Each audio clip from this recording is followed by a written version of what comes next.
ఓం నమో వెంకటేశాయ. శ్రీమహాగణాధిపతయే నమః. శ్రీరామకృష్ణ గురవే నమః. రామో విరామో విరజో మార్గో నేయో నయో నయః. వీరశక్తిమతాం శ్రేష్ఠో ధర్మో ధర్మవిదుత్తమః. శ్రీ విష్ణు సహస్రం 43వ శ్లోకంతో నామస్మరణ చేసుకుని భీష్మ ఉపదేశం విందాం. శ్రీ వ్యాస శుక సంవాదంలో సృష్టి ప్రళయాల తత్వ వివరణ పూర్తయిన తరువాత వ్యాసుల వారు ఈ క్రమంలో ఒక మానవుడు తన జీవితాన్ని ఏ విధంగా సార్థకం చేసుకోవాలో వివరిస్తున్నాడు అని భీష్ముడు చెప్పసాగాడు. ఆయన మానవులకు ఆదర్శప్రాయుడై బ్రహ్మజ్ఞానిగా జీవించదలుచుకున్న వ్యక్తి బాల్యం నుండే దానికి అనుగుణమైన క్రమశిక్షణను పాటించాలి. ముందుగా బ్రహ్మచారిగా గురు సన్నిధిలో విద్యాభ్యాసం భక్తి శ్రద్ధలతో పూర్తి చేయాలి. ఆయన అనుమతితో తరువాతి ఆశ్రమాలలో ఏదో ఒకదాన్ని అనుసరించాలి. గృహస్థ ధర్మం తక్కిన ఆశ్రమాలకన్నిటికీ ఆధారమైంది కనుక దాన్ని స్వీకరించడం మంచిది. అప్పుడు యజ్ఞేన దేవేభ్య, యజ్ఞంతో దేవరుణం, ప్రజయా పితృభ్య, సంతానాన్ని పొంది పితృరుణం తీర్చుకోవాలి. బ్రహ్మచర్యేణ ఋషిభ్య, ఋషి రుణాన్ని బ్రహ్మచర్యంలో వేదాధ్యయనం అంటే జ్ఞాన విజ్ఞాన రూపమైన శాస్త్రాల అధ్యయనం ద్వారా అప్పటికే తీర్చుకొని ఉన్నాడు గనక రుణత్రయ విముక్తుడై వానప్రస్థాశ్రమ సాధనతో పరిపక్వతను పొంది అత్యుత్తమమైన సన్యాసాశ్రమాన్ని స్వీకరించవచ్చు. ఇటువంటి మేధావి తాను వేదాధ్యయనం చేస్తూ ఇతరుల చేత చేయించాలి. తాను యజ్ఞం చేస్తూ ఇతరుల చేత చేయించాలి. దానం చేస్తూ ఇతరులు కూడా దానం చేసే విధంగా ప్రోత్సహించాలి. దానం చేయడం అనేది సర్వజన సామాన్యమైన ఉత్తమ ధర్మం. దాన అధ్యయన యజ్ఞాలతో నానావిధ పాపాలు నశిస్తాయి. యజ్ఞంతో దేవతలు, అధ్యయనంతో ఋషులు సంతృప్తులైనట్లు దానం తీసుకునే వ్యక్తి సంతృప్తుడై ఎదుటివారి పాపాలు తొలగిస్తాడు అన్నమాట. కనుక ఆ దానం తీసుకునే వ్యక్తి ఋషి అయి ఉండాలి అని తెలుస్తోంది.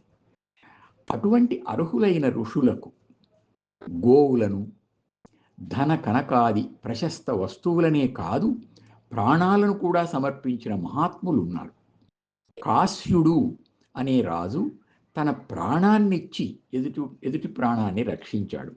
శిబి చక్రవర్తి తన శరీర భాగాలను తన ఔరస పుత్రుణ్ణి కూడా సమర్పించాడు.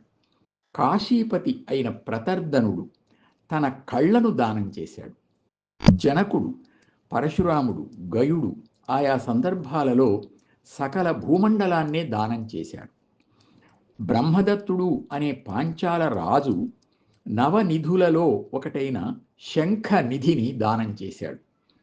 ఇంకొక విశేషం, తన ఆకలి దప్పులను లెక్కించకుండా ఎదుటివారి ఆకలి దప్పులను తీర్చిన మహాదాత రంతిదేవుడు. ఇలా ఎంతని చెప్పగలం? లెక్కకు మిక్కిలిగా మహాదాతలున్నారు. వారందరూ దాన ఫలంగా పాపక్షయం కలిగి ఉత్తమమైన సద్గతులను పొందారు. నిజానికి అన్ని ధర్మాలలోనూ అత్యుత్తమమైన పరమధర్మం అహింస. లోక వ్యవహారంలో సాగుతున్నప్పుడు ఒక్కొక్కసారి ధర్మం అధర్మంలాగా, అధర్మం ధర్మంలాగా తోచుతుంది.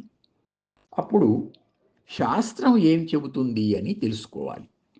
శాస్త్ర ప్రమాణం ఏది దొరకకపోతే మన పూర్వుల పెద్దల ఆచరణను ప్రమాణంగా తీసుకోవాలి.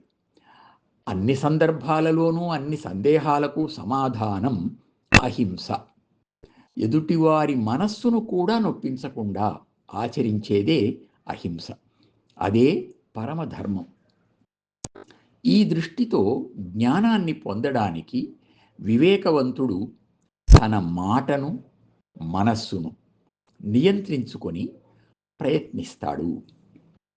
ఈ తెరువున వేదవిదుడు వీతాంనాయుండు ధర్మవేదియు పాపస్ఫీతుడు సరియై కడతురు అనాతురత జరామరణ మహాంభోరాసిన్.